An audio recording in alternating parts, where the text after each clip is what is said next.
По вашему мнению, какова What do you see as the main driving force of the U.S. and Israeli policy towards Iran?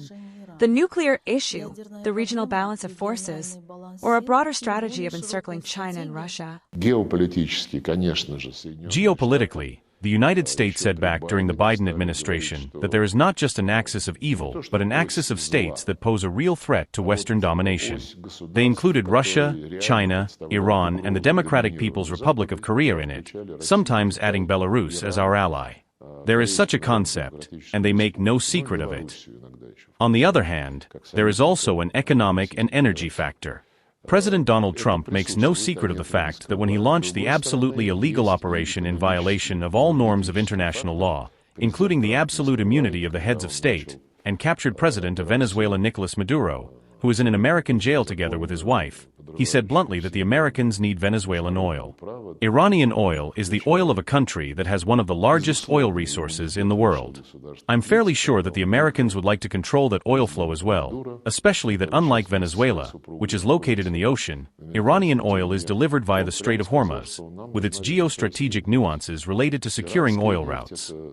We will be glad to help avoid another aggravation of the situation, as it happened in summer during the 12-day war when nuclear facilities under the IAEA safeguards were bombed, but the agency did not express its attitude to that flagrant violation of its charter and the norms of the Non-Proliferation Treaty, NPT. It's good that a catastrophe was avoided, because the stockpiles of the legitimate nuclear materials that are not prohibited under the NPT constitute a potential threat if hit by special ordnance that go deep into the soil and can cut tens of meters through concrete structures. I hope that prudence and common sense will prevail, even though there are lots of predictions about another unavoidable attack on Iran. We have had decades of good relations with Syria since Hafez al-Assad with a focus on strategic ties. Considering the Soviet Union's commitment to the independence of the Syrian Arab Republic and the development of its statehood, the foundations of its economy, transport infrastructure, its armed forces, and their combat ability. This is a solid foundation for long-term consistent relations in the economy and military, cultural and humanitarian spheres. When al-Shara and his team came to power as a result of events in December 2024, we and our Syrian partners almost immediately expressed a mutual desire to preserve our contacts and to resume them in the new conditions.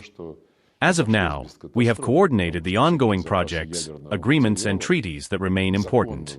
Work is underway on them. I can tell you that our bilateral trade reached $1 billion last year.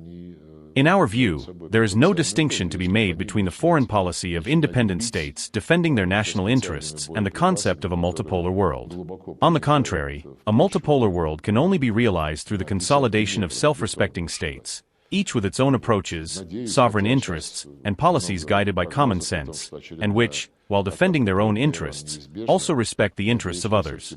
Naturally, larger states possess greater capacity to pursue this path, while smaller ones may more frequently find it necessary to reach compromises with their larger neighbors.